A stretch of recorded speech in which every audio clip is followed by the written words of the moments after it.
Добро вечер, почитувани учесници, гости на вечерашна отворена трибина. Ви благодарам што ми достоивте со вашето учество. Ви благодарам и сите вас што се интересирате за овие теми и кои што ги не проследите преку електронските медии, визуелно и така натаму. Вечерва ќе разговараме на трибина која што можеби ги интересира повеќе општествени слоеви и многу други учесници.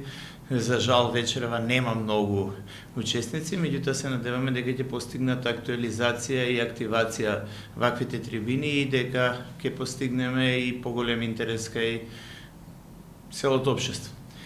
Значи вечерашната тема е моралот, неморалот во едно општество и осуда на оние кои го шират.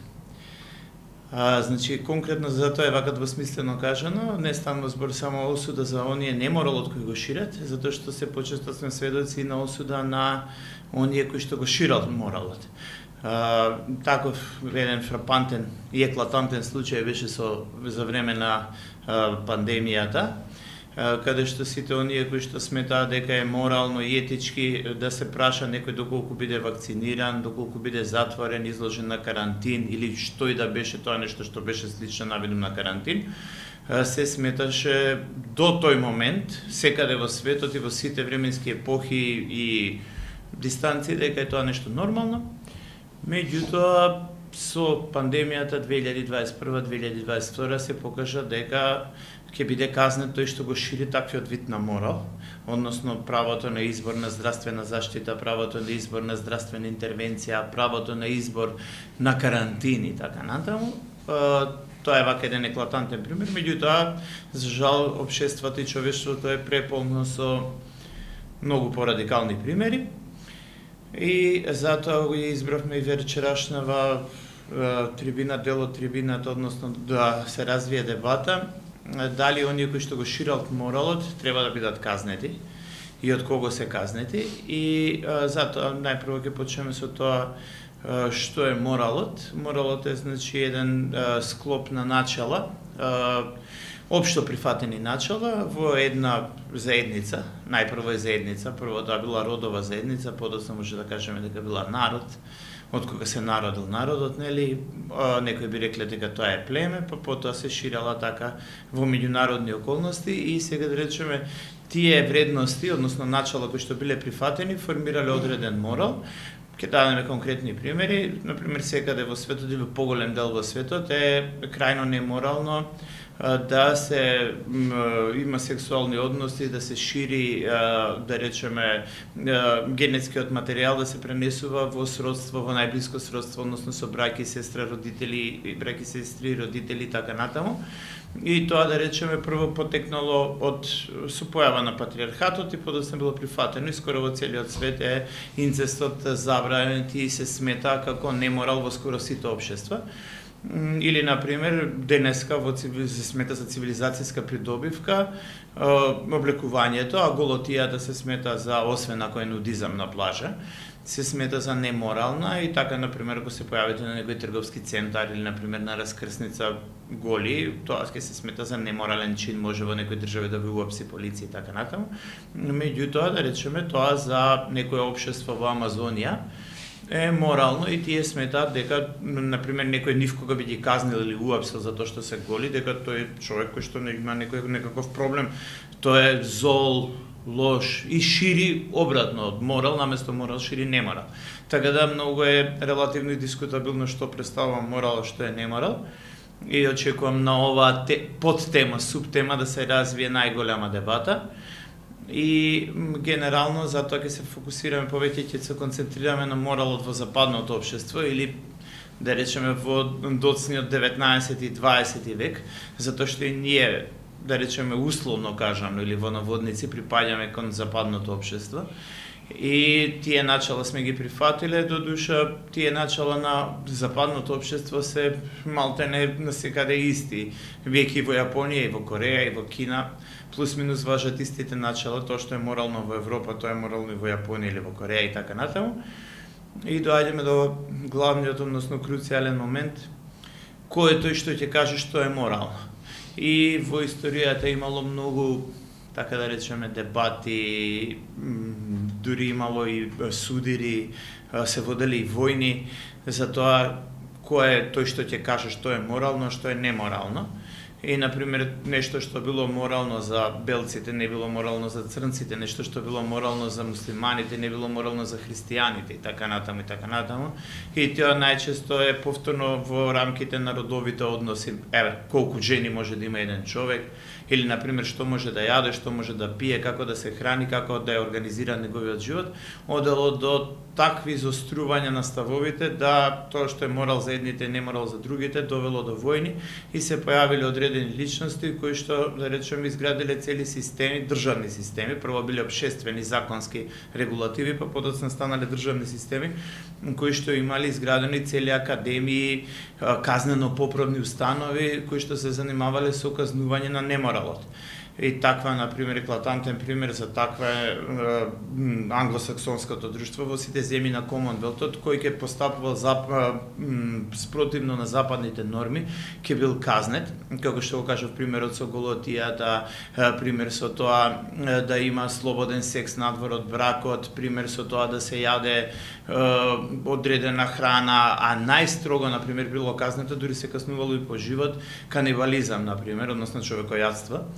И тие, да речеме, скрупули и тие, па не се само скрупули, него се и општо земено човечка поставеност на нештата, довело до тоа да сите оние колонии на англиската голема империја, како што се вели империја на сите мориња, доведе до тоа да плюс минус имаат слични морални начала и прифатени етички норми, и се дошло до тоа да се појавиле некои морални начала каде што најстрого се казнува ако вие спротивно постапите. Тоа такви примери се, например, дури во рамките на самата Европа, тоа е битно да се назначи, такви, например, се нацистичка Германија, односно нацистичка Германија имала цела една методологија и цел еден систем на казнување, па дури лишување од слобода, лишување од живот за некои кои што се однесува неморално на нивниот морал. Подоцна се појавиле можеби исто толку строги, некои дури велат и построги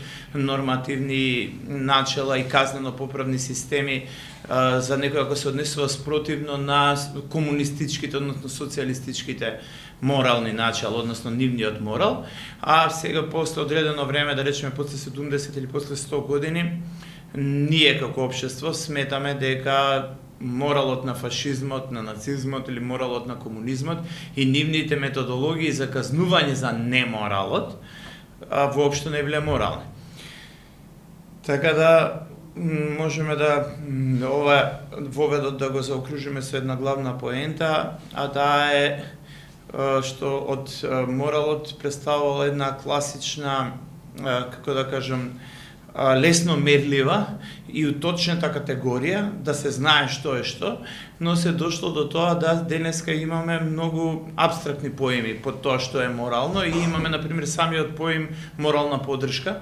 Кажува дека вие на некого нема да му даете фактичка поддршка, да му помогнете нешто да сработи, да му платите, да го нахраните, да дојдете и вие со него да работите, него едноставно му давате морална поддршка, што сосема добило едно секундарно значење, би рекле. Или, например, има тоа нешто од морална природа. Сака да каже дека не е од материјална природа, не е од механичка природа, него од морална природа. И што е најважно, доаѓаме до осудата на оние кои што постапуваат обратно од нашиот морал, што во Македонија не знам дали е добро, дебатава може ќе каже дали е добро, дали е лошо. Според мене е многу лошо осудата на секој некој кој што има различен морал од нас.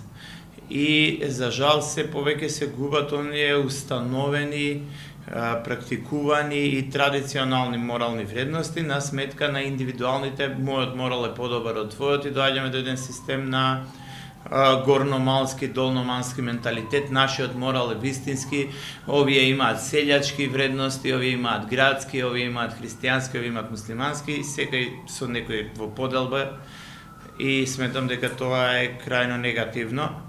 Меѓутоа, оваа трибина и дебата ќе укаже доколку се развие дискусија, доколку имате вие различно мислење за тоа, и доаѓаме на крај до осудата на моралот или неморалот, како ширењето на моралот или за другата страна неморалот во тој така наречен општествен релативизам, би требало да биде осудена или sejedno не би требало да биде осудена. Тоа би бил еден краток вовед.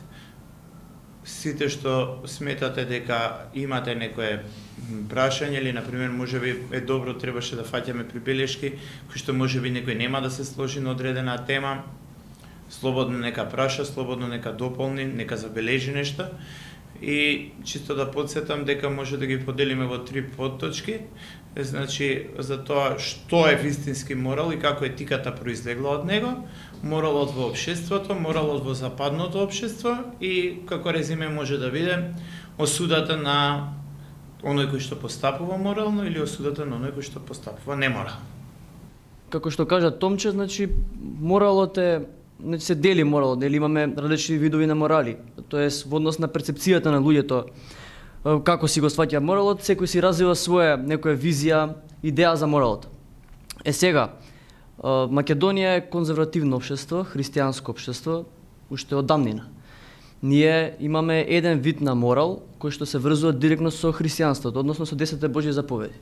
Сега, ако прашате некој христијанин кој што е влезен, да кажам, во верата повеќе, ќе ви каже дека сето она кое што Господ го наложил како правила за живот се е морално, нели?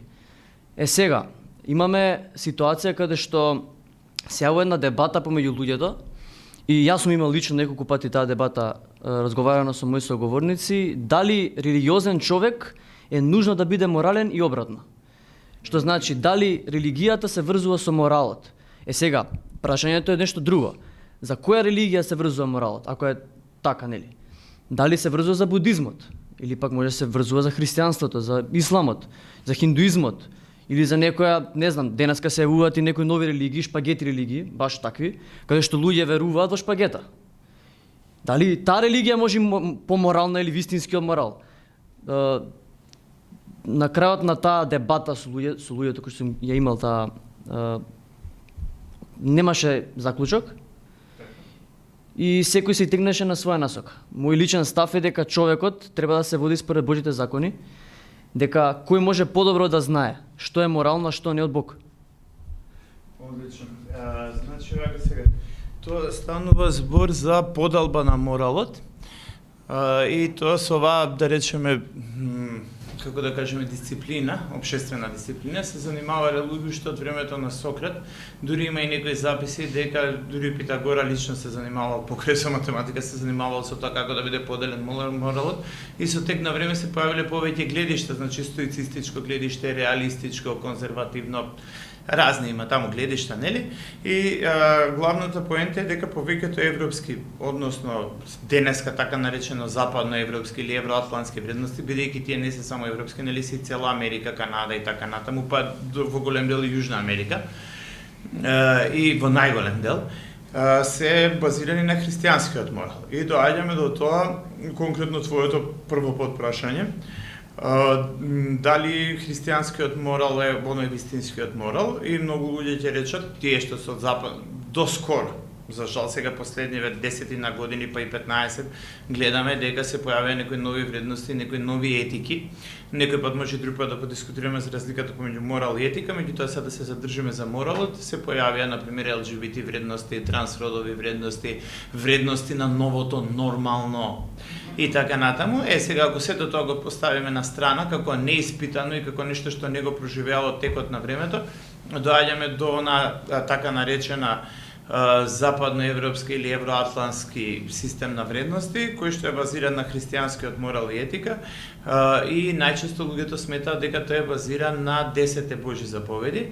Меѓутоа, за оние кои што малку подлабоко се интересирале на оваа тема и проучувале, според некои, да речеме, еве ќе ги наречеме европски аналитичари, се смета дека моралот, дека сите тие 10 Божји заповеди кои што се такви, како такви дадени директно од Бога, дека се вистините и дека се навистина дадени од Бога. Оние кои што својот морал и својот живот го базирале на тие вредности од 10 Божји заповеди, од така наречен декалог, дека тие вистински веруваат во нив и за нив тоа е вистинскиот морал.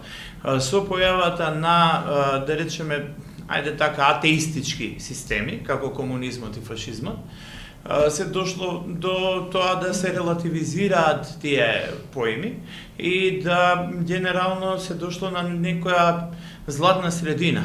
Да од декалогот, од првиот дел на декалогот, не се почитува скоро ни една заповед, да се почитуваат они од вториот дел, односно така наречен втор пенталог, бидејќи 10 Божји заповеди се смета дека се на две плочи, првите поделени се првите 5 и вторите 5. Значи, ќе одиме со првата Божја заповед, јас сум твојот Господ Бог, нема други богови освен мене. Таа заповед денеска скоро никој не ја зема за релевантна, не ја смета за заповед, не ја смета за дел од моралот. За жал што е така, затоа што таа после ќе се покаже дека е и корен на многу злосторства, на многу неправди, причина за судири, конфликти, војни и така натаму. Меѓутоа, денеска такви, ми не само денеска, веќе речеме ќе поделиме времето на после Втора светска војна. После Втора светска војна утврдено дека она што представува цивилизирано општество, тоа е многу растегливо и дискутабилно, ќе го применува, ќе ги земе здраво за готово оние општествени норми кои што се опфатени во вториот дел од декалогот, односно во пенталог, како што се например не кради, не лажи, не убивај, не ја посакувај жената на ближниот, на соседот свој и така натаму. И плюс минус тие со не кради, не лажи се впишани скоро во секоја регулатива, легислатива, закони, устав и така натаму. И генерално до тие правила веќе се многу долго на сила и се вродени во човечката природа, така да кажам, митохондријално човекот ги попримил, или што би рекол народот, ги вцицува со мајчиното млеко, и плюс минус тие 5 ги знае. Меѓутоа проблемот настанува со првиот дел од пенталогот, првите 5 што не ги знае. Вие денес како застанете на улици, прашате некој човек, се тоа е друга тема, меѓутоа во интерес на ова нема да знае да ви ги каже првите 5 заповеди, не само како што се дадени изворно, него нема да знае ни што е поентата на првите 5, а затоа се први, вајде затоа што се поважни. И доаѓаме до вториот дел од прашањето, тоа е дали религијата се врзува со морал. Мојот одговор на тоа е апсолутно не. Затоа што многу растегливо е што е религија. Може да направиме и трибина на таа тема што е религија. Затоа што вие, например, после 50-та година, после 47-ма, а меѓутоа поточно после 50-ти години, не знам точно сега која 50-та година, 50 и некоја втора, трета година беше, се доаѓа до тоа да има потреба во рамки на Обединети нации да има светски центар за религии, кој што светски центар за религии ги признава како религии разни некои движења од тип на спиритизам, од тип на некои духовни движења, од тип на некои луѓе кои што веруваат во природата, дури во надприродни сили. Например, денеска имате религии кои што веруваат во вид на интелигентни духови, кои што, например, пред само 100 години интелигентен дух се знае што е, тоа било демон или бес, како што е, например, опишено во книгата на Достоевски Бесови, или, например, Зли дуси, како е во оригинал, нели? И сега, денеска, например, тие луѓе немаат никаков проблем. Тие сметаат дека нивната религија, луѓето кои што веруваат во анимизам, во спиритизам, во зли духови, тие сметаат дека се тие добри духови, тие имаат право, буквално. И сега може да замислите тие луѓето кои што сметаат дека имаат религија, например, веруваат во моралот на вонземјаните. Затоа што тие духови најверојатно не се од земјата, тие претпоставуваат дека се од некоја друга планета, од некоја друга димензија. И се тие имаат сосема друг морал. И според тоа и според најрадикалните во последно време, па тоа веќе и не е последно, тоа веќе може има 50 на години, од кога, например, конкретно сатанизмот и луциферијанството се признаени како религии, во прво време во САД, а се почесто и во некои други земји, може да кажеме дека тие, например, може да замислите каков е моралот на сатанизмот или каков е моралот на луциферијанството. Нивниот морал, да речеме, со остатокот на човештвото е во директна коализија. И затоа би извлекол заклучок да скратам дека религијата нема никаква врска со моралот. Затоа што, например, еве да речеме, во спиритизмот е многу морално да вие повикувате духови. Во спиритизмот е многу морално и нормално да поидете навечер на гробишта, да изведувате ритуали, да, не знам, колете крв и така натаму нешто, што да речеме во секој општество, во секој закон, или ќе ве прогласат за деликвент, или за ненормален во некоја ментална институција ќе ве сместат.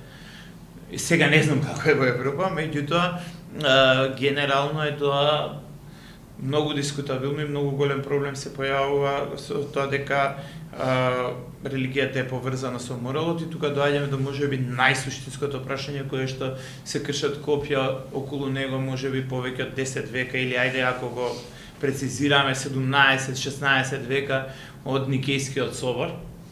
Никејскиот православен собор кој што се смета и за некоја основа на православното христијанство, тогаш е донесен символот на верата и така натаму, кој што го поставува и обработува главното прашање кој е тој што ќе каже што е морал. Например, тоа што еве да речеме се имало такви фигури моќни, како например Набуходоносор, како например Хамураби, он издал свој законник. И сега не секој пат тоа што го пишувало во Хамурабиот законник соодветствувало со тие што биле пред него. Или, например, да не дојме толку далеку во поново време, таков е Душановиот законник, он издал законник во кој што, например, не знам, тој што ќе украде, ќе му се одсече раката, тој што ќе направи прелюбе, ќе остави жената да се обеси на првото дрво, што да речеме, во денешно време таквиот морал е скандалозен, сега некој остави жената ти да го обесиш. Ќе речат сите, не, овој закон, овој морал не е баш соодветен. И да дојдеме во најново време такви примери се, например, Хитлер и Сталин, кој што, да речеме, еве, по-радикален е примерот со Хитлер, мада тие се слични двата система, ама еве ќе го земеме бидејќи станува збор за едниот е интернационал социјализам, а другиот е национал социјализам. И сега ќе го земеме како поедноставен и на помала територија што делувал национал социјализмот. И национал социјализмот вели дека сите кои што нема да се однесуваат во согласност со правата, етиката и моралот на национал-социјалистичката партија, они се крајно неморални, треба да бидат казнети. И од тоа после произлегува цела една палета на други кои што се во денешни услови непожелни дејства, тоа се, например, дека сите што не се белци, се непожелни, без разлика на нивниот морал. Каков и да е морал, ако си ти црнец, ако си ти евреј, се предпоставува априори дека ти нешто ќе муѓаш, ќе крадеш, ќе лажеш, нешто не е во ред со тебе. Што се разбира од денешно време е скандалозно. Така да крајниот резон на оваа тема и крајното прашање на кој што целата акцентација е кој е тој кој што ќе каже што е тоа. Затоа се дошло до еден заклучок општ, дека барем во делот на оние монотеистички религии или така наречени Аврамови религии, а тоа се јудеохристијанството или пред се јудеизмот, потоа јудеохристијанството, христијанството и муслиманството, односно исламот.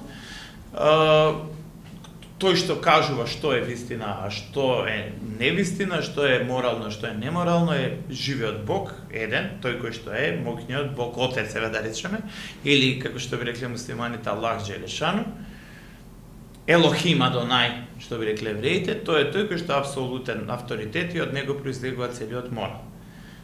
И со појавата на атеистички движења почнале да го релативизираат и проблематизираат овој тип на морал и сме дошле до денеска до кај што сме, кој што секој има свој морал и си вели, па чим може некој си, не знам кој, еве да речеме, кога можела комунистичката партија да го проблематизира овој факт кој што траел најмалку 17 века, дека Бог е тој кој што го дава моралот, што ја да не го проблематизирам, па Тито. Што да не го проблематизирам некој си таму морален, како да кажам, авторитет од типот на Едвард Карде или Мошапијаде. Зошто па Мошапијаде да е во право? Не е во право, ја ќе си имам мој морал. И сме дошли до денеска, до тоа што го имаме, секој си има свој морал. Освен тоа што е влезено во закон. Сега, кога доаѓаме кај законот, имаме и тука различно толкување на законот. Нели, за некој, например, ако влезеш во собрание, си уставобранител, за друг си терорист. За некој, например, ако украдеш, не знам, милиони, може да поминеш со условна казна од притвор од 3 месеца домашен притвор, а ако му удриш на некогаш лаканица, можеш да добиеш 20 години затвор. Така да и со спроведувањето на моралот преку закон има многу голем проблем. Ја би се вратил на изворот, од каде е дојден моралот. Значи, од кога постои и зошто постои. Значи, и што е тоа уствари морал. Мојата теза е, моето мислење е дека моралот настанал со настанокот на човекот. Значи, со првиот човек кога настанал некаква човечка заедница, значи настанал и моралот. Зошто постои моралот? Моралот постои за да се најпред се да се уредат односите на луѓето во одредена заедница. Да може да функционира таа заедница, да не се распадне, да може да работат, да имаат односи помеѓу себе, кој што ќе прави, како ќе прави и зошто ќе прави. И предпоставувам првобитните заедници моралот го поврзале и со над реалното или над материјалното, пошто првобитните заедници повеќе биле свесни за зависноста и за божественоста и за креаторот, одошто сме ние сега. Значи, они биле многу поблиску до изворот и многу подобро ги осеќале и ги разбирале сите да кажеме појави. Нас ни кажува дека ако свети Господ, ако грми Господ се љутел, она, меѓутоа реално се изградиле систем на верувања, како и на објаснување за тоа што се случува околу нив и како они да се постават спрема тоа. Со тоа, значи, си го на некој начин и настанува цивилизација, значи самата цивилизација, кога почнуваат да се развиваат тие односи и да се уредуваат. Така да моралот ја би го дефинирал како взаемно прифатени или општо прифатени правила на однесување на цела заедница. Значи не на јас, не на ти, не на он, значи не на поединечно, туку на целата заедница која ги прифатила заради обстојување и одржување на заедницата. Тоа терало најверојатно додека не се појавил монотеизмот, како овако каде што веќе тие правила се институционализираат. Значи во претходно споменатите 10 Божји заповеди. Од тој момент, значи се тие веќе пишани и не се морални норми, туку се закони. Значи ја би ги поделил, значи кога моралните норми ќе се стават во закон, тоа веќе не се морални норми, туку се правила кои ако не се почитуваат, значи тој што владе или што ја има моќта, значи може да те санкционира. А моралните норми остануваат да кажеме, друга област во општеството, каде што се општо прифатени од грото на општеството дека треба да се почитуваат, а не се ставени во некој законник. Не се стави во тој член, ако тоа е така, ќе биде, ако не се почитува, ќе биде така и така. Така да, од тој момент, со воспостанувањето на религиските правила, на пишани, значи тогаш биле тие пишани закони. Значи не биле само 10 Божји заповеди, значи има многу други заповеди што им се дадени на евреите, значи пишани во Библијата, што и како они треба да си го уредуваат општеството и што ќе настане ако не се почитуваат, така че има и казни. Значи све тоа што треба да се направи ако некој ги прекрши тие правила и они многу се придржувале кон тие, меѓутоа тие биле пишани правила. Според мене тоа не биле морални правила, туку се веќе пишани закони на едно општество кои се наметнати. Не се тие моралните правила не се наметнуваат, туку се одржуваат на некој начин, се прифаќаат и се делат, за да некој ако се отстрани од нив не се казнува со закон, туку се казнува со екскомуникација, со осудување, со ти си ваков, ти си таков, ти ова, ти она. Значи тој дел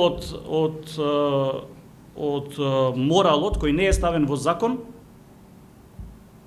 би требало да биде предмет на таа дебата според мене. Значи закон е закон и го почитуваш или не го почитуваш. Ако го почитуваш, окей, ако не го почитуваш, казна ти следува и нема тука морал. Морал е нешто друго. Понатаму би сакал да се насочам кон тоа што е за нас морално и од каде потекнува нашиот морал. Значи во Македонија, нели, во нашето историја, како ние сме дошле до тоа да ги прифатиме еве тие морални норми кои си ги сметаме за традиционално наши. И зошто е тоа така? Значи како се спомна сега, мислам дека го нема на снимката, дека според мен исто така моралот е и биолошка категорија, туку е не само биолошка, туку и човекова пред се, значи извор на човекова суштина на човекот, како на него да му биде добро и на општеството да му биде добро. Има, значи, тие правила, ако ги правиш вака ќе биде добро, ако не ги правиш, ако правиш добро, нема ти биде добро. Значи, за да биде добро, прави го тоа и тоа. И за тебе, и за сите. И глобала тука мислам дека влегуваат тие морални норми.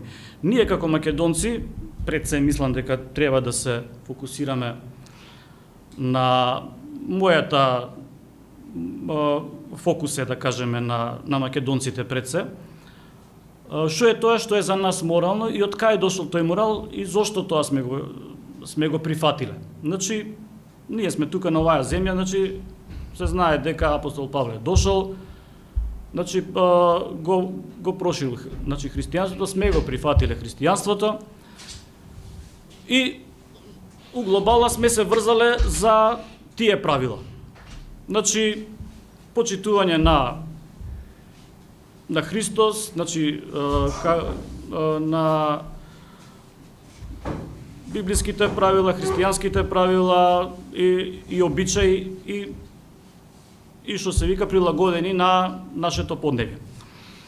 Она што не оддржало, бар ја мислам, значи, целиот период, и каде се развиле највеќе и зошто се тие традиционални, значи, пошто најголем дел последните 1000 години најверојатно нашето население живело по селата. Значи, и таму се развиле тие највеќе тие значи, морални норми кои ние и ден денес ги прифаќаме како своји. Пошто мора да се пода некои морални норми, значи, важат и во град, некои морални важат, значи, во село. Селанец кој ќе дојде по град не може да се снајде, значи други правила важат на однесување. Граѓанин кој ќе отиде во село не може да се снајде, значи други важат таму. Со тоа што ова е малку етика, дури влезавлегува во локална етика, ма добро. Па добро сега. Има заедничка нешто. Моралот е, пак ќе кажам, значи, општо прифатени норми на заедницата. Значи, имаш во град една заедница, така, си прифатила значи, локални морални норми, на друго место има некои други, значи, меѓутоа има и општо прифатени, нели, на поголема територија, каде што, нели, важат општо прифатени за целата таа територија.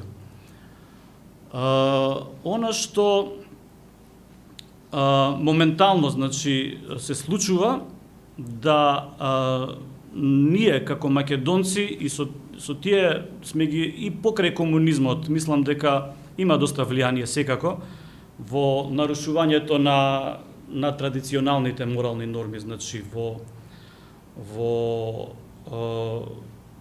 македонската традиција, да кажеме. Еден голем удар на тоа е селењето од село во град, значи на македонското население. Значи голем дел од тие морални норми највеќе се нарушуваат со преместување на населението од село во град, значи во највеќе во Скопје и во помали места каде што има индустриализација, каде што веќе почнуваат други правила на однесување да се практикуваат. И второ, мислам дека голем удар има значи рушењето на државата, на Југославија и рушењето на комунистичкиот систем, значи тоест капиталистичкиот систем, да. Значи, јас ќе кажам само еден пример, да не должам многу, пошто сигурно ќе се развие дебати околу тоа. Нели, да ги пишеме кои се морални норми е малку, нели, неблагодарно и сега да едно по едно да ги кажуваме, меѓутоа еден пример што мене ми е вака доста впечатлив, ја кога бев, да кажеме, тинејџер или да кажеме во некој почнав да созревам, се распадна државата, се распадна системот, значи влеговме од комунизам во капитализам. Јас сум растен во комунизам.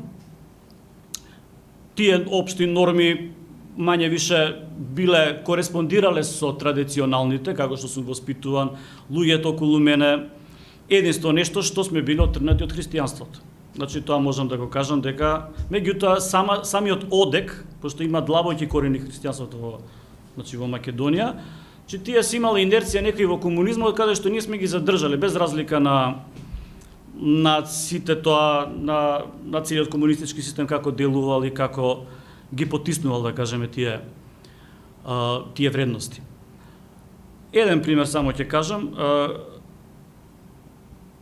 Беше нормално и во комунизмот заедништвото. Значи, нели, и самиот комунизам е заедништво во некој во изворен, нели, во самото име комуна, да, така.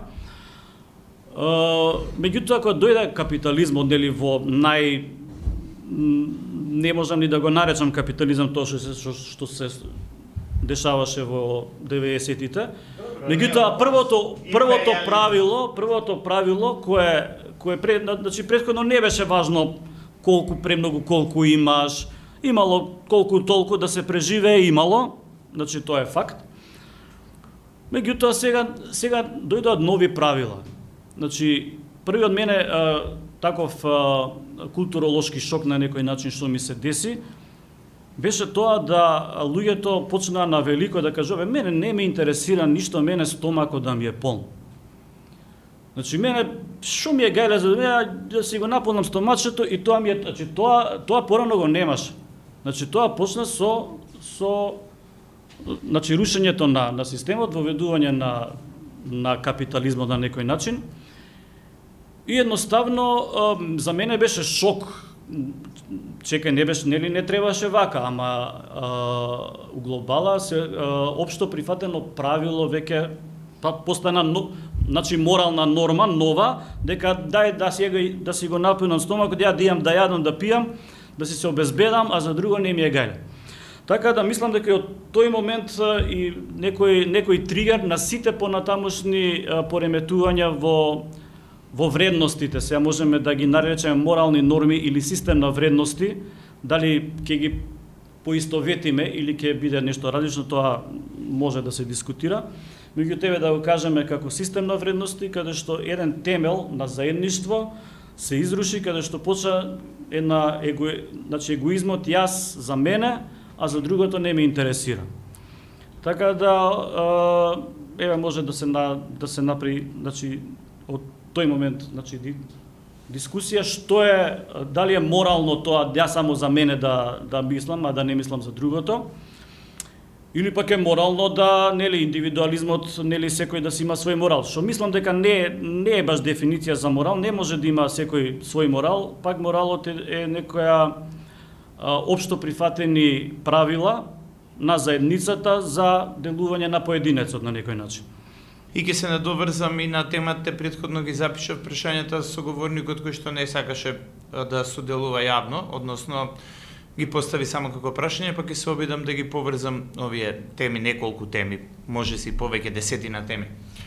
Значи, пред се ќе поидам со тоа дека моралот, како и сите теми се поврзани пак со тоа, кој е тој што ќе каже што е морал.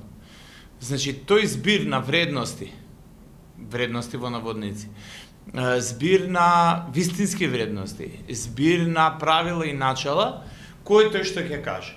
И додека тоа било порано, некој виш авторитет, не знам, ќе кажеме Богот Кецалкоатл, богот Перун. Тој е тој кој што кажува што е морал и етика и он има одредено тоа нешто и тоа се почитувало. И владеела вајда некоја општа попазјанија се до појавата на монотеистичките религии, односно до, така како што рековме, до запишаните правила кои што се запишани во Декалогот, односно 10 Божји заповести. Тогаш, например, еден бил моралот на оние кои што го почитувале богот Кецалкоатл, сосема друг бил моралот на оние кои што го почитувале богот Перун и така натаму. И тогаш настанува некој вид унификација. Затоа и реков за нас кои што припаѓаме на европската култура или така наречена евроатлантска култура, бидејќи таа истата култура подоцна се проширила и на Америка, и на Австралија, и на Нов Зеланд, и на половина свет, можеби повеќе од половина свет. Меѓутоа, да се вратиме на главната поента. Значи, кој е тој кој што ќе каже што е морално и што е морал, е главното прашање и генерално последниве 1000 години, па може и 2000 години, поделбата на тоа прашање се поделува на две огромни, да речеме, големи групи се, и траат со илјадници години. Едната група е теистичка, односно дека моралот произлегува директно од Бог и само Бог има авторитет да каже што е морално, што е неморално. Сето друго се јалови, односно неуспешни обиди. И вториот е многу понов, трае со појавата на дарвинизмот, односно еволуционизмот, некои 150-60 години.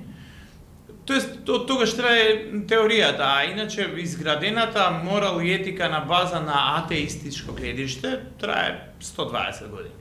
И сега, во последните 120 години се развила една друг тип на етика и морал, кој што фактички е истата онаа етика и морал, истиот декалог, истите, да речеме, беседа на гората на Христос, има елементи, например, кои што се од Стариот Завет, има елементи од пророците, само препакувани на еден друг начин.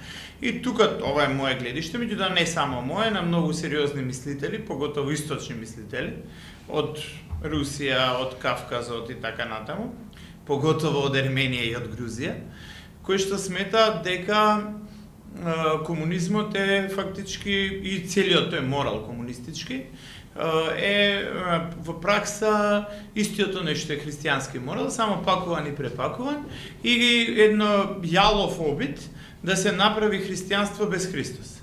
Најпросто кажам.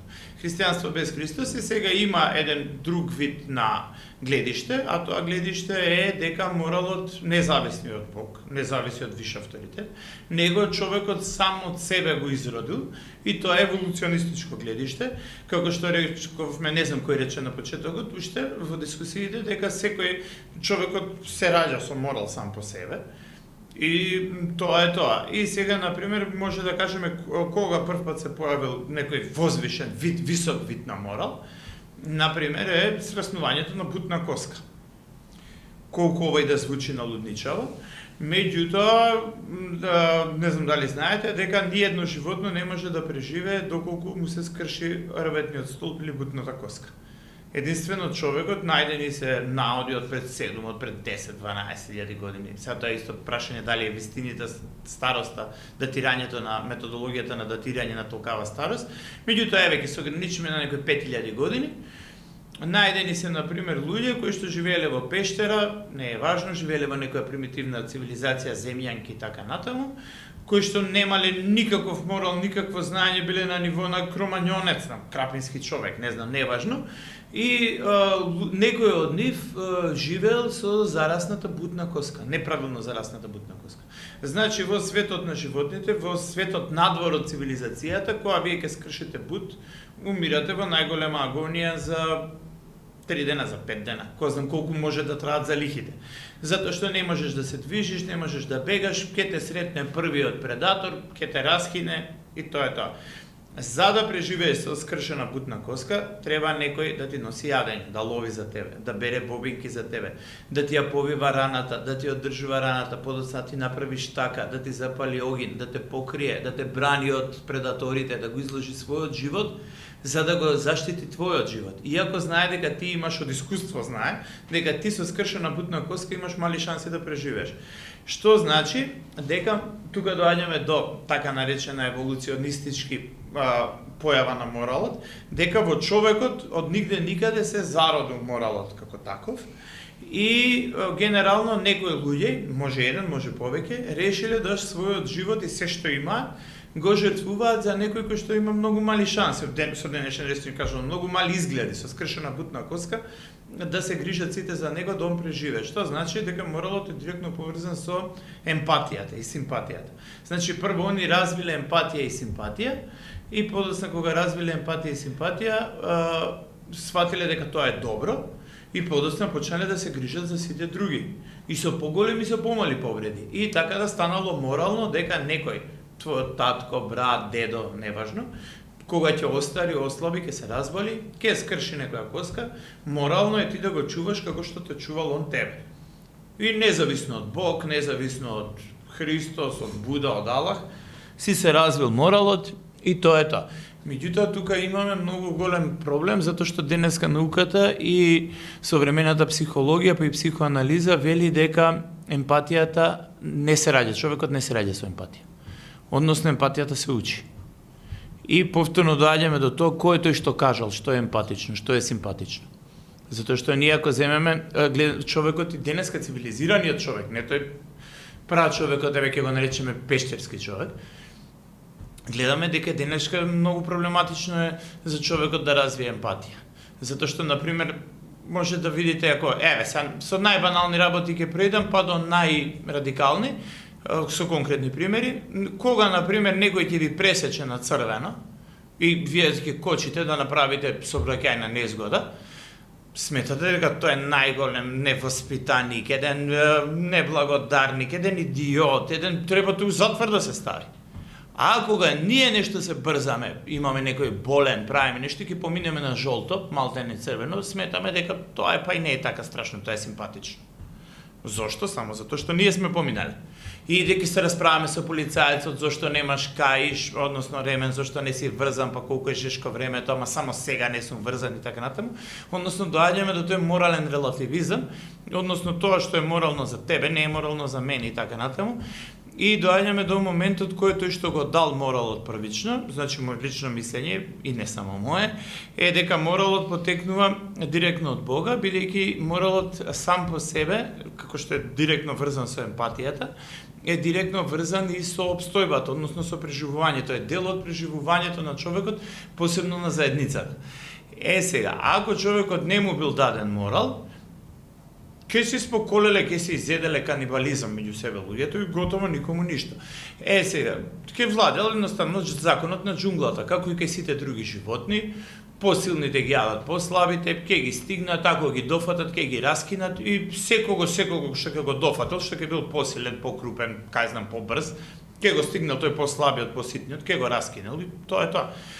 Сега, како се дошло до тоа да не биде тоа така? Се смета дека некој повисок авторитет интервенирал директно и тој повисок авторитет дал упатство како човештвото да преживее и во тоа упатство навел постулати и доаѓаме до проблем што тоа упатство со тек на време се изгубило, како што реков уште на почетокот. Првите 5 начала, сега вие замислете имате упатство за фрижидер, за ракување со бормашина, не знам што сакате. И сега, например, првото главното упатство, ова е бормашина, не сме да се користи под вода, електрични апарати. И вие ако не го почитувате првото упатство, после другите, дали е 220 волти струја, дали треба во ваков штекер да се приклучи, дали треба да има изолација, дали треба да има уземљување, крајна би се небитни, затоа што кога ќе дојде бормашината, ако сакате под вода да ја користите, ќе ве удри струја, може да ве убие, може да изгорите инсталацијата на зградата и така натака. Значи, непочитувањето на упатството од првата до последната точка води до тоа што води. И затоа сме дошли до овој момент, каде што, например, секоја цивилизација или подоцна се делеле овие теми, ова е многу широка тема, се разбира, и настанале подоцна поделба на се помали и се дошло до микроморални вредности. Така да речеме, не знам, нашето племе има различна морална вредност од другото племе, кое што исто е од нашиот род, ама исто од нашиот народ, ама не знам, мијаците имаат други традиции од струмјаните, струмјаните имаат други традиции од, не знам, вардарците, драговитите, од егејците, небитно. Сега, таа проблематика на поделба на та се вика субморални вредности. Значи моралот се делел и дошол до такво ниво на поделба да сега ние во денешно време имаме дури поделба на ниво на фамилија, на ниво на генерација. Да речеме тоа што било морално за претходната генерација, за луѓето пред 30, пред 40 години, за следната за нивните деца е веќе неморално. А, осте го стариот бел, он е диносаурус, треска глупости, врска, нема кај знам што е тоа. И така натаму, и така натаму. И за жал, во речникот на модерните деца, на модерните генерации, вие немате во самиот речник не постои збор како премногу сум му благодарен на татко ми што ме одгледа, премногу сум благодарен на мајка ми што се грижи од секој од првиот момент на мојот прв здив. Евентуално, оно што се грижало, ама младата генерација тоа го доживува како смарач, еден досаден ме напиња стариов и така натаму. Што значи неговиот морал во таа средина, иако е оно дистро, од иста култура, иста културолошка матрица, се исто, иста вера, иста религија, само што е 20 или 30 години помлад, довело до тоа да има комплетно различен морал. Меѓутоа, тоа се веќе други теми, да не забегаме во друга тема. Ке се навратам на онаа тема која што сметам дека е една од поважните и дека е, можеби не е примарна, ама е секундарна, за разлика од овие веќе што се терциерни, кватернерни, ќе речеме. А тоа е, со право се побуни еден наш соговорник, не сакаше да биде снимен, вели, јас не се сложувам дека овој морал кој што е сегашен, така наречен европски морал, или евроатлански, затоа што и Америка го прифатила, е западен морал на западни вредности, туку тоа е морал македонски, така да кажеме слободно. Потполно се сложувам со таа разлика што тука ќе отвориме една друга тема, што никој во светот можеби нема да ја прифати, затоа што вие ако отидете, не знам, еве, например, отидете во Ирак, и сега на некој му кажете да му добро, кај вас е морално да имате 4 жени или 8 или 16, зависно колку сте, нели, имокен. Меѓутоа, кај нас тоа е крајно неморално. Ни 8, ни 16, па и 4 жени да имаш, тоа е крајно неморално, кај нас е морално само една жена да имаш. И он ќе рече, добро, тоа според кој законник е, добро, тоа според кој морал е. И ние ако му речеме тоа е според македонскиот морал, он ќе се чуди, кој е? Ај, во Ирак може да ќе знаеме, а некој во Сингапур, например, поема ќе нема. Кој е македонски морал, како тој морал тоа, инаку потполно се сложувам, јас чисто терминолошки за да биде појасно за една широка маса, го употребив тој термин, инаку потполно се согласувам дека да речеме оној морал кој што е класичен морал или така наречен класицизам, кој што да речеме го утемелиле Диоген, Платон, па делумно и Сократ, затоа што тие се разликувале многу меѓу себе, меѓутоа еве да речеме тој принципите, основните принципи на тој морал, подоцна ги инкорпорирал во еден комплот Аристотел, и Аристотел уште од самото детство ги пренел на Александар, и Александар со тој морал тргнал да ја шири цивилизацијата, значи кога го опрашувале генералите, директно има сведоштво, значи има кај во овие романиве на добро, не е ни важно каде, тоа го има повеќе запишано, и вели, кога генералите го прашуваат, добро, дај да престанеме, доста веќе војуваме, нас имаме толку земја, толку пари, не можеме за 3 живота, за 3 генерации да ги потрошиме. Александар вика, не е поентата во освојување територии, не е поентата во освојување пари и богатства, него е да ја прошириме нашата култура, односно нашиот култ. Они во тоа време, како ние сега што имаме вера и религија, они во тоа време имале култ. Да го прошириме, и од таму и доаѓа култура, да го прошириме нашиот култ на сите останати, затоа што овие луѓе генерално нема ништо добро да произлезе од тоа. Ке се тепаат меѓу себе, ке се некои биле на ниво на човекојаци, други биле на ниво на. Меѓутоа, Александар ширејќи го тој морал, придонел да тој морал стане општо прифатен, општо познат, односно да се нарече така наречен морал и култура на античкиот свет. Подоцна па таа култура и морал на античкиот свет станала база за европската култура. И јас се сложувам дека слободно може да се каже дека се она денеска што е познато, а што е малку различно од Библијата и е различно од Декалогот и од Христовите беседи и заповеди, е плюс-минус македонска култура. целиот дел на европската култура.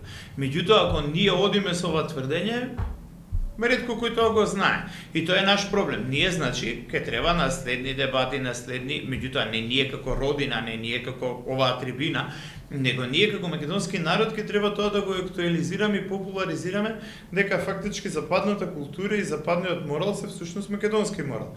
И сега доаѓаме до тоа дека кои се највисоките вредности, затоа што ако одиме реално искрено, например, сега има некој што не е научно докажано, ама да речеме, ајде да се држиме само до тоа што е научно докажано. Да речеме, се смета дека во тоа време, под влијание на хеленската култура и под влијание на ахајската култура пред се, дека им голем дел од македонците, се оди дури до некои огромни проценти, до 20-25% го прифаќале хомосексуализмот. Меѓутоа, тоа не е научно докажано. Веќе одиме со нешто што е научно докажано, а тоа е полигамијата. Значи, во тоа време, македонските цареви, посебно цареви, меѓутоа и сите аристократи, ако бил некој човек малку поимокен, се сметало дека колку е поимокен, толку повеќе жени треба да има. Например, Филип конкретно, официјално, се женил повеќе од 12 пати. Имал деца со 7 или 8 жени, сопруги, и од тие ги признавал сите 8, мислам, за официјални негови. Децата од 8-те сопруги ги признавал за... Меѓутоа имал и многу конкубини. И сега, ако земеме дека, ќе лупнам некоја бројка, дека Филип имал 20 сопруги и колку повеќе сопруги има, толку е он појак маж, подобар цар, подобар владетел, оставил повеќе наследници и така натака, и тоа било највисока морална норма. А во денешно време ние македонците нема да се сложиме со тоа дека која жена ќе ја сретнеш дека е морално да направиш дете, па постојано нека се крши глава со тоа детето. Уште по-неморално е, например, децата на признаените сопруги да можат да добијат титула, да бидат некој нешто аристократ, крал, цар, небитно нешто да биде генерал и така натаму, а овие што се, иако се они царски деца, они се од истиот татко деца, ама затоа што се од некоја конкубина, тие немаат никакви права, тие ќе си бидат шуткани, буткани. И тоа било највисока морална норма, тоа било општо прифатено. Тоа е така, ова е царско дете, го родила царицата, а ова е некоја си дете на некоја си непозната. Така да може да кажеме дека тој морал кој што бил во тоа време и што е во денешно време не е ист. Затоа терминолошки го употребив тој. Инаку потполно се сложувам дека во голем дел од тоа што денеска се смета цивилизација и морал е всушност македонски, во западната цивилизација е всушност македонски морал. Подоцна, сега имаме едно прашање, подоцна ќе се навратам на оној дел за што е западна цивилизација, затоа што потполно се сложувам дека ние македонците сме можеби меѓу првите, кои што затоа што претходно па тие походи не се документирани, не се евидентирани. Ние сме македонците првите кои што сме откриле по источната цивилизација. Пред нас не постоела источна цивилизација, една цивилизација имала. Ние не сме знаеле каква е цивилизацијата во Индија, каква е цивилизацијата во Монголија. Пред тоа си имало една цивилизација и еден морал. Повели. Низ дискусијава точно покажа дека повлекувајќи паралела со Александар Македонски и зборувајќи за полигамијата, всушност и денеска се потврдува во најактуелниот председател Доналд Трамп, кој што исто има повеќе жени и во браковите со повеќето жени има повеќе деца. Исто тоа што го правеле нашите кралеви. И тоа е нормално. Меѓутоа проблем е економскиот аспект, затоа што ако некој не може да обезбеди нормални услови од материјална гледна точка, тогаш многу е дискутабилно дали е оправдано да имаш повеќе, да живееш во заедница со повеќе жени. Или обратно, една жена со повеќе мажи, кој што не е својствено за западната цивилизација, меѓутоа постојат такви заедници кај што жената слободно може да има повеќе мажи. И не е проблем тоа, дури и старосна граница може да варира. И сосема добро функционираат тие заедници, барем таму. Мојот краток коментар е тоа, дека баш ради тоа што сегашната западна цивилизација почива на македонската цивилизација и е наша, еден пример е ситуацијата со Доналд Трамп во смисла на полигамност. Не во исто време, затоа што правилата се сега можеш да имаш повеќе жени, ама ако се разведеш од едната, одиш со другата, ама тоа е истиот принцип. Он не ги негира ниту едно, го имаме исто и до него еден јак играч, Илон Маск, што исто така имал повеќе жени и повеќе деца. Значи тоа е сосема нормална работа, иако е наметнато дека е аморално ако некој така се понаша. Аморално е ако не можеш да обезбедиш ниту на една жена, или обратно, не можеш да обезбедиш пристоен живот. Значи таа заедница не може да си обезбеди пристоен материјален живот. Тогаш е аморално да, поготово па ако имаш и поколенија, па тие да страдаат ради тоа што ти имаш други нагони, али ако си го обезбедил тој услов, што во случајот со царевите, со председателите или богатите луѓе, имоćните луѓе, е во ред, тогаш и таму е во ред. Дискутабилно е сега дали е тоа аморално, ако некој проповеда за обичниот плебс дека е неморално, а он го прави противното, затоа што има, па се наметнува прашањето за моралност на неговата постапка.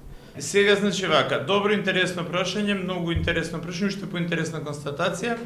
Меѓутоа главната поента е дека Доналд Трамп, Елон Маск, кој да е небитно. Еве да речеме, може тука да земеме и некој например од кинескиве генерали, например и во Кина што е строг комунизам, има некои од тие генерали и некои кои што имале повеќе жени, повеќе сопруги.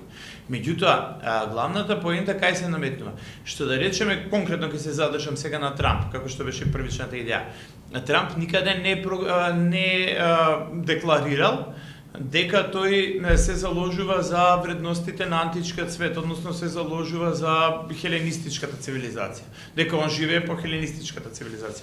Он декларира, затоа што тоа во Америка посебно може да ставиме акцентација на тоа, дека кога се заколнува дека он ќе биде председател или некој функционер, судија, небитно, тој се колне на Библијата. И вели, пред оваа света книга се колнам дека тој морал, таа етика што го пишу у книгата, јас рака да ја ставам на таа етика. Значи он не вели дека јас ќе прокламирам етика која што била во античкиот свет или може бе Хамурабивиот законник, не е битно таму. Главната поента е дека е тотално неморално, аморално да нешто декларираш, а правиш спротивно во пракса.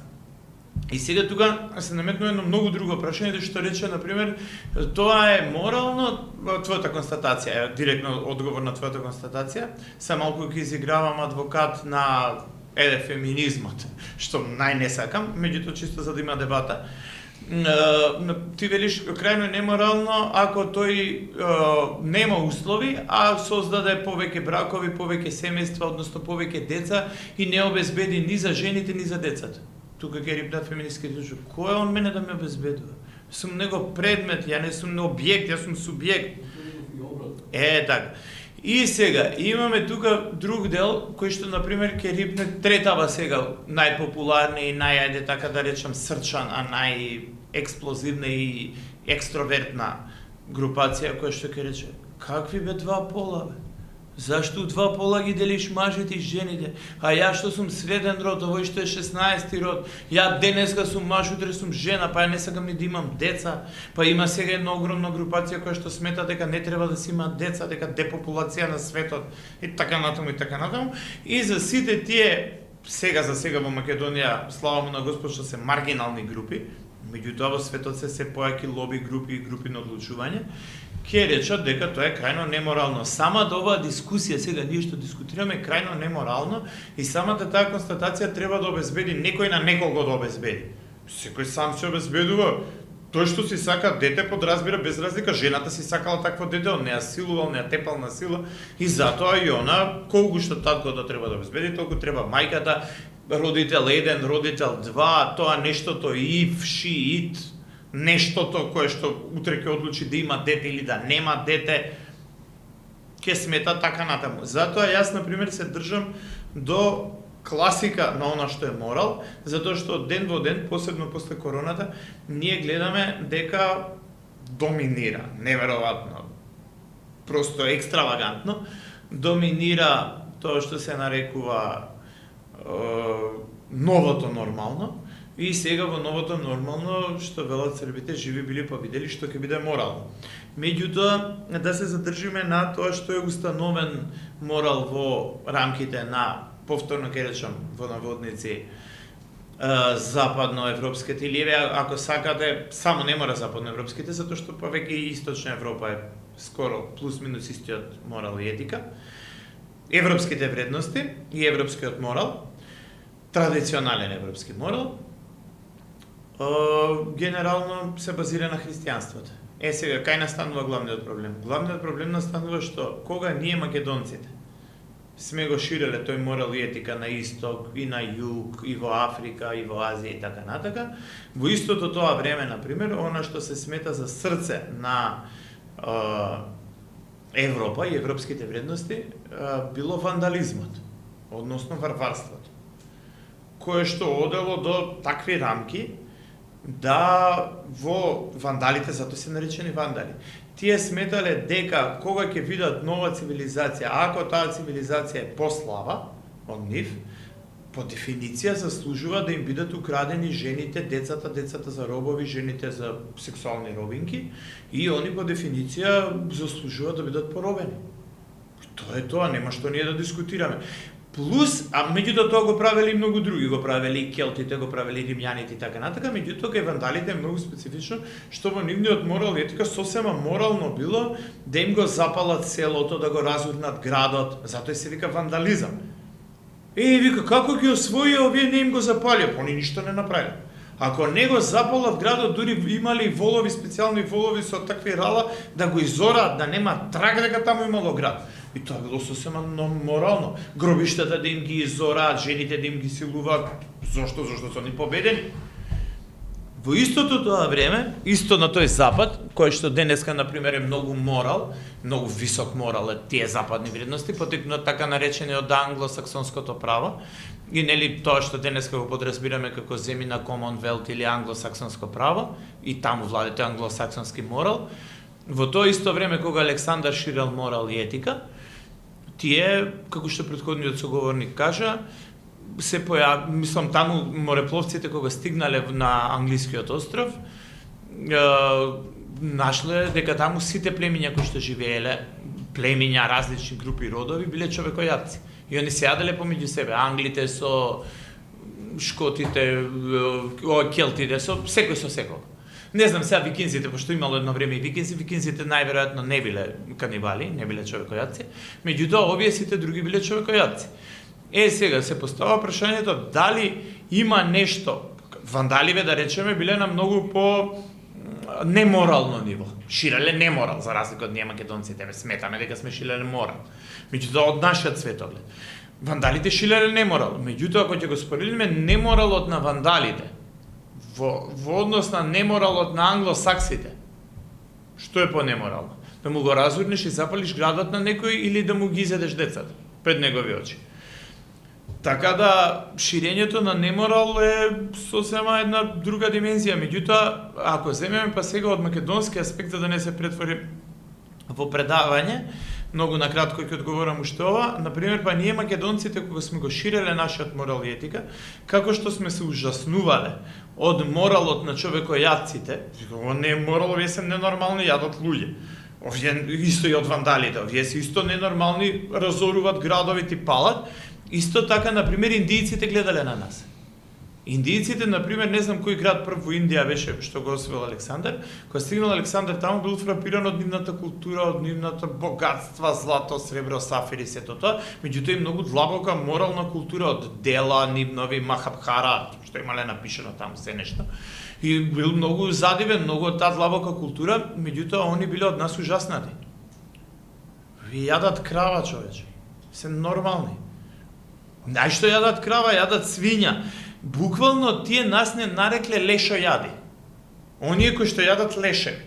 Зошто така не доживеале? Затоа што тие биле од денешен аспект земено вегетаријанци, вегани, не знам што биле. Си јаделе само растенија. И кога не виделе нас дека ние зимаме и колеме крава, која што за нив е мајка. И ај што ќе ја заколеме, па плюс ја дереме и капе крв. И лешот и стои таму, не знам, 6 сата, 8 сата, а според некои индиски веди, животното од кога ќе умре, 3 часа од кога ќе умре, станува леш. Ние го јадеме наредниот ден, после 2 дена го јадеме. Како вие се лешо јадиве, човече, вие се ненормални. Каква цивилизација, какви не нападне едни лешо јади, лешеви јадат, тоа се Бог да чува. Затоа тоа што за нас било морал, што сме ширеле морал, за нив било едни дивјаци дојдоа лешо јадат, тоа е тоа. Ама ние ако дискутираме што е морал во одредена група и како што кажа ти се различни групи во Индија на еден остров, на друг остров, малку подалеку во некоја висорамнина, котлина, секоја група си правила своји морални норми. Тогаш ние одиме во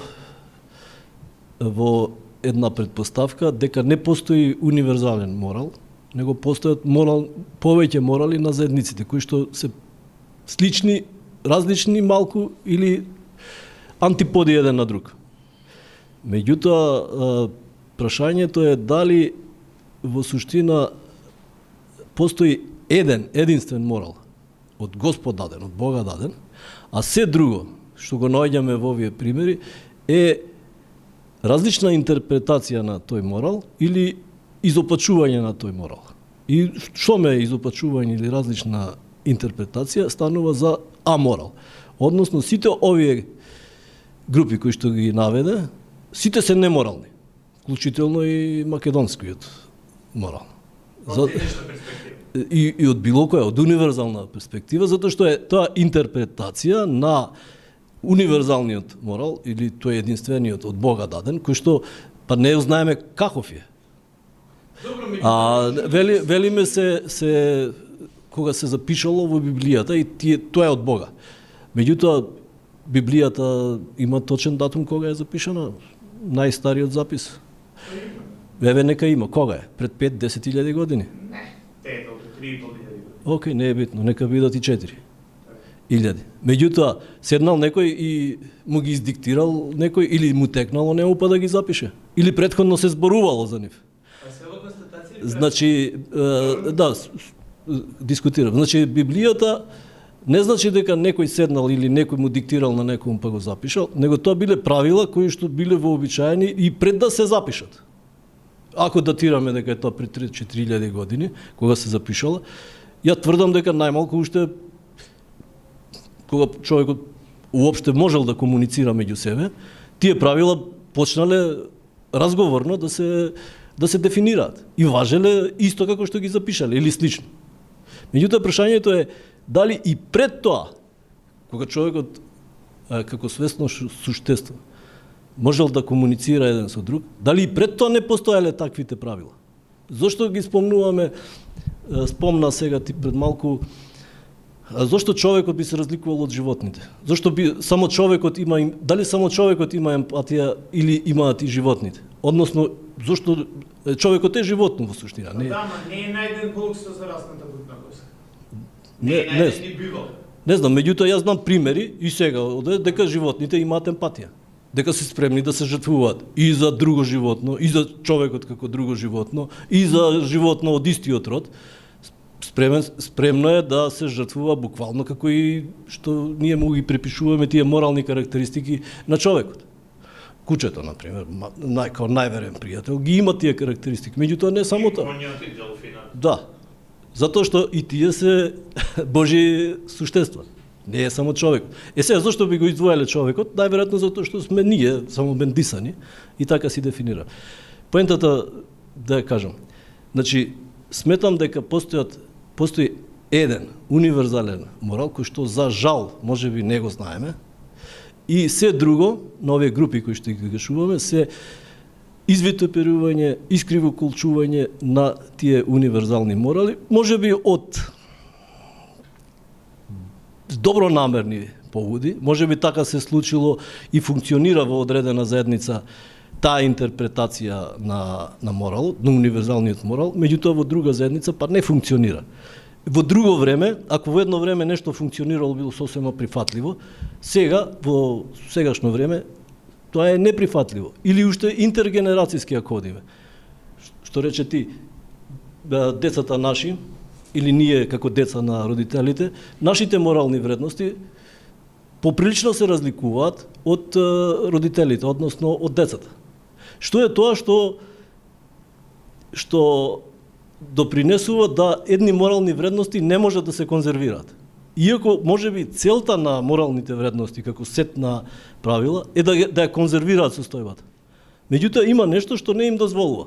Ако порано некои морални вредности траеле со стотици години, векови, сега веќе морални вредности многу брзо ни се менуваат. Во рамките на нашиот живот можеби неколку пати ќе се сменат. Или ќе се подобрат, ама ќе си ја алтернираат една со друга морална вредност. Што е тоа што допринесува? Еве прашање, ова е прашање, не е реторичко, сам себе се поставувам, него да размислуваме. Што е тоа што нас од надвор фактички или од внатре ни произведува потреба да ги менуваме тие морални кодекси кои што сме сметале дека треба да ги конзервираме. Моje mислење, да. Според...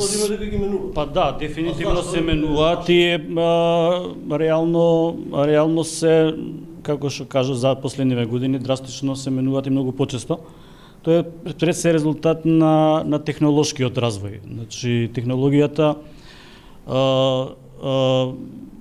воведува нови правила на однесување, на однесување на човекот, на сам со себе, со околината, со другите луѓе, значи со општеството, така да и за тоа мора да се прилагодуваат нови морални правила, нови правила на однесување. Сега дали тука влегуваат правилата на однесување во моралот влегува, тука е прашањето. Меѓутоа, од друг аспект исто така имаме процес на наметнување на промена на вредностните системи или моралните вредности.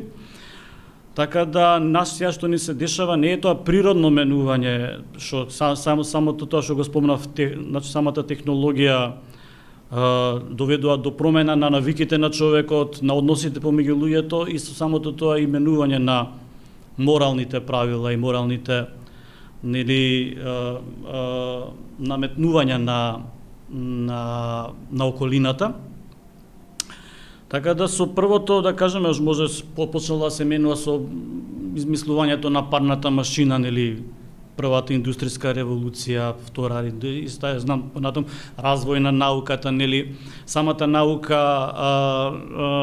се базира од средината на 19 век во докажување на непостоење на Господ, дека човекот све што создава човекот веќе кажува, па мене не ми треба, ја можам ова да го направам, значи не било толку сложено да се направи нешто ова Господ што створил, па и не мора да видна дека го створил, значи човекот едноставно се врти кон себе, значи од богоцентризам оди во, значи, човекоцентризам, во хуманизам или како се вика тоа.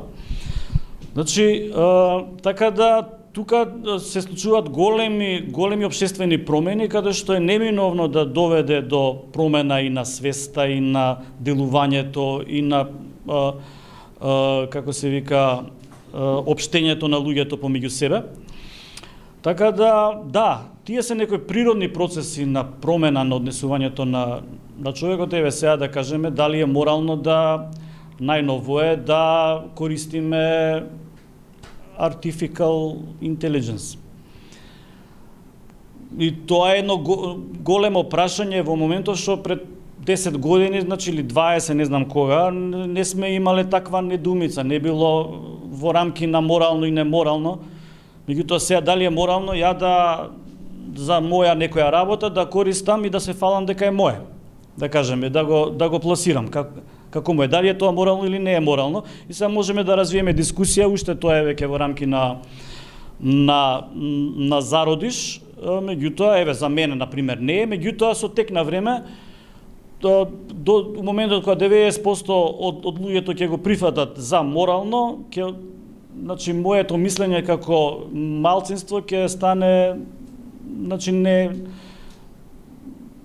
небитно на некој начин. Значи, чим мнозинството ќе се сложи дека е морално, значи веќе тоа е влезено во културата, во однесувањето, во општо прифатените морални норми.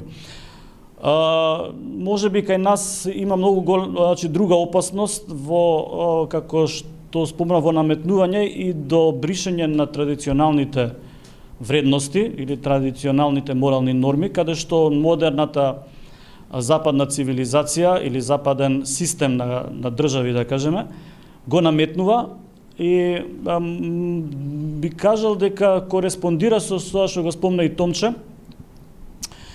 каде што реално не припаѓаме на иста цивилизација, на исти вредности, значи на иста историја.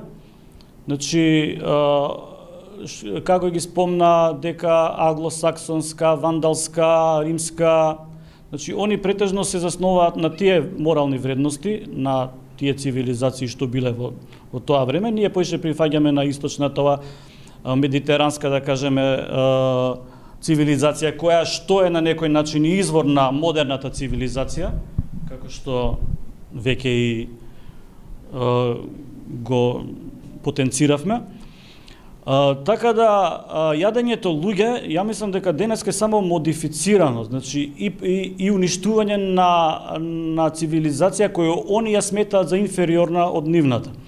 Значи, моментално се случува таков процес, да, западната цивилизација се гледа себе си како супериорна над останатите други и ги наметнува вредностите што они си ги прифатиле за нивни, значи битни, кои ги изградиле нив и таква цивилизација, демократија, човечки права, глобализам, значи сите не да и тука останува кој го наметнува моралот. Најверојатно у денешното општество го наметнува посилниот или најсилниот на некој начин. Да.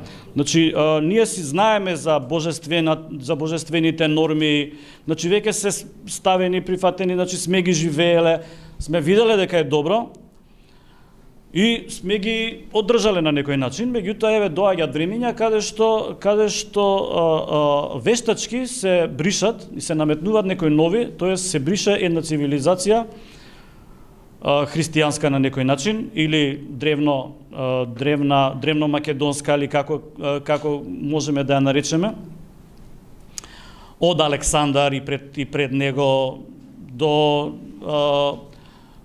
христијанството, па тука биле Кирил и Методи, па биле Богомили, па биле, значи ние сме на некој начин Македонија извор на култура на секаде, значи и на исток и на запад. Значи така да ние сме поблиску до изворот и најтешко влегуваат кај нас и после, како што спомна Томче, се уште е маргинализирано, меѓутоа како се оддалечуваш од изворот, значи владеат некои други правила, други морални норми, а моментално на западот, без разлика што може да се каже дека се дел од јудео-христијанската цивилизација, мислам дека се далеку од тоа и с моменталното општествено уредување е антипод, уствари многу спротивно на тие цивилизацијски норми кои ги застапува значи христијанството и таа култура. Така да, ако веќе имаме некоја цел во дискусијата, бар ја така го доживувам тоа е што е она што е наша вредност, наши морални норми, што е тоа што ние сега се осеќаме дека некој нешто ни наметнува, ни импутира, што не кореспондира со она што сме ние. И што е она што првим да се дефинира што е тоа и после тоа што е она што треба да се направи за да не се одбраниме од тие напади, пошто се многу јаки. Значи ние сега постарите генерации тешко може да продрат. Значи продруваат, меѓутоа целта реално се младите генерации кои може слободно да се каже дека во голема мера веќе немаат влијание родителите и повозрастните, немаат никакво влијание во креирањето на нивните морални вредности. Она што според мене е важно, што треба да го дефинираме прво што е тоа морална вредност И мислам дека и самиот поим морал е импутиран, пошто јас не се сеќавам баба ми, дедо ми сите да ми спомнале за морал како збор. Значи не сме го потребувале ние тие генерации, туку имало некој, значи ако нешто направиш, тоа е срамота, тоа е, значи го срамотиш семејството, го, нели? Или е греф, да. Значи не било, и не е морално. Јас, моите баби и дедовци, не сум ги слушал да кажат не е морално. Така да може самиот термин, сме го прифатиле, окей, може би е... Имаме, мора така да направи.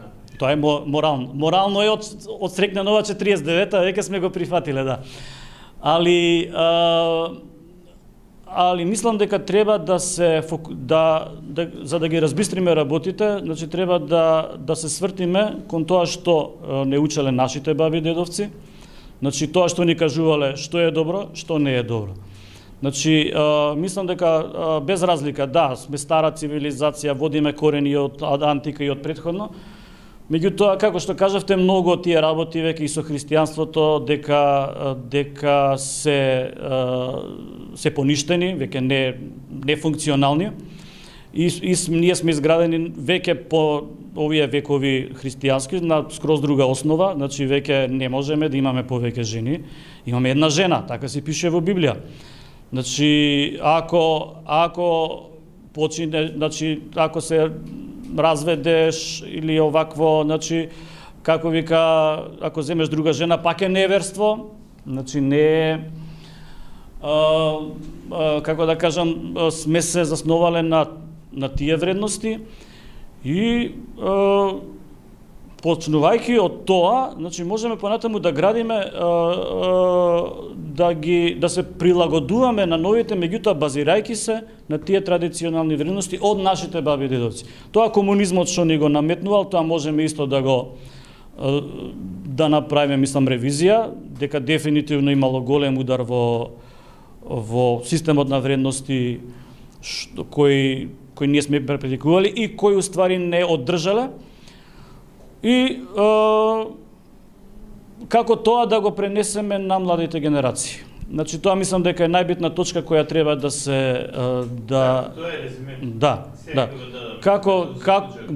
Значи воспоставување, значи поставување на вредностите и како тоа да се пренесе на генерациите, пошто тоа мислам ќе биде најтешка можна, значи задача на нашава генерација која реално пропуштивме да на некој начин ги задржиме и ги унапредиме на некој начин и овакво, така да останавме, сега сме на ветрометина и треба значи ово на ново да се почнува од почеток да се градат и одржуваат, да кажеме, тие македонски традиционални вредности. Вака се, прво ќе се обидам да така го во една рамка да го оградиме првото прашање, тоа што го должам. Зашто е тоа што не може што не му дава на моралот да конзервира, самиот по себе моралот има главна интенција и заложба да ги конзервира стекнатите вредности, општествени односи меѓучовечки и така натака. И подоцна ќе го дадам и резимето во истата таа насока. Значи, според моје скромно мислење, што е тоа, што не е, тоа е паднатата човекова природа, односно расипаноста на човекот како индивидуа, подоцна расипаноста на семејството, подоцна паднатата природа на човештвото, ако сакате. Човештвото исто во наводници, бидејќи такво нешто како човештво не постои. Ја, например, не сум го сретнал човештвото, не сум прочитал ништо од човештвото. Меѓутоа, затоа велам, човештвото во наводници. Не сум го доживел човештвото како такво, сум доживел човек, индивидуа, единец, двајца, тројца, група и така натаму. Меѓутоа, одговорот што е тоа што не може на моралот не му дава да конзервира и да зачува некои вредности, ни го дава нашиот Господ Исус Христос во многу кратко во 2 реченици, односно ќе парафразирам бидејќи не го знам цитатот точно на памет. Може ќе има некоја грешка, ако солта ја изгуби соленоста, зашто ќе служи? Ќе изгуби својата суштина, ќе биде изфрлена на патот и ќе биде изгазена од минувачите. Односно, вие кои што сте сол, на христијаните им се обраќа, ќе треба да солите. А солта, меѓу другото, има и главна особина да конзервира, односно да штави, да презервира, да и така натаму. Што значи дека христијаните како такви, оние што се вистински христијани, правоверни или еве ако сакате православни христијани, треба, една од главните задачи им е да солат, односно да конзервираат, да штават, да сочуваат. Да ги сочуваат тие вредности, барем тие вредности кои што самите ги прифатиле за вистински, односно ги прифатиле како такви. Во спротивно, солта на вистина која ќе изгуби соленоста не служи за ништо и како некој обичен минерал, како песок, како земја, ќе биде исфрлена и ќе биде изгазена од минувачите, што, например, на нас македонците, кои што сме биле и сол, меѓутоа, буквално по Христовите зборови, и светило на светот, сме биле, затоа што сме изгубиле соленоста, светилото изгубила светлоста, сме били исфрлени на патот и изгазени од минувачите разни цивилизации, Атила, Хуни, Бугари, Турци, оние кои како доаѓале, не изгазиле точно затоа што сме изгубиле соленоста и затоа моралот не може да конзервира. И сега доаѓаме да ги поврзам овие последниве две теми и со тоа ќе го дадам и резимето. А тоа е да го сочуваме тоа што е наше, зашто не можеме да го сочуваме тоа што е наше. Тоа што е наше, значи го положило тестот на времето и тоа е наше, значи според некои толкувања 17 века, според други толкувања 19 века, затоа што првите цркви се изградени негде во втори век, од Еразмо во Охрид и така натаму, меѓутоа тоа е многу дискутабилно, дали кога се изградиле црквите и дали кога постанале првите христијански заедници, сеедно, дали во први век, дали во втори, во трети век, колкав процент од населението го прифатил тој морал. Меѓутоа, со сигурност и со пишани документи, може да кажеме дека тој христијански морал, односно моралот во полнотата на зборот, во декалогот од 10 Божи заповеди и од беседите Христови, тој морал го имаме најмалку 10 век, 11, од времето на Кирил и Методи, посебно со акцент на Климент и Наум и нивните ученици, Горас Ангелари и така натаму. Па заклучно со големите наши учители од типот на Кирил Печиновиќ, од типот на, еве да речеме, митрополит Теодосиј Гологанов и така натаму, во најново време да се навратиме, значи тој морал и етика ние го практикуваме во целост комплетно, еве како народ или ако сакате како нација, едно десетина векови и тоа е тоа што е наше. Јас тоа го подразбирам под наше.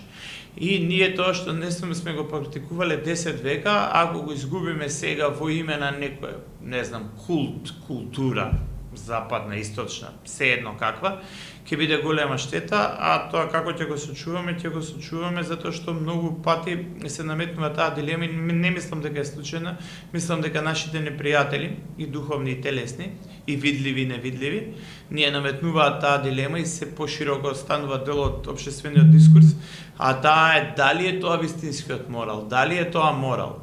Сега, ако 10 века бил тој морал, кој сме ние да го менуваме, тој е тој моралот, да се држиме до него. Инаку, главната поента на промената на моралот е што такви обиди имало од секој пат. И тие доаѓаат, според моје скромно мислење, повторно ќе речем, од страна на лукавиот и генерално тие го имало уште во Христово време, значи тогаш фарисеите, најучените луѓе, најпрестижните, садукеите и така натака, го кушале многу пати Христос. Дали е тоа што го збори он, дали вика чекај сад ти ова што го зборише различно тоа што го пишува во Тората, различно тоа што го пишува во светите книги, во списите, вика како вика овој морал, вика не соодветства, дали дојде ти да го поништиш законот, дали дојде да го поништиш моралот.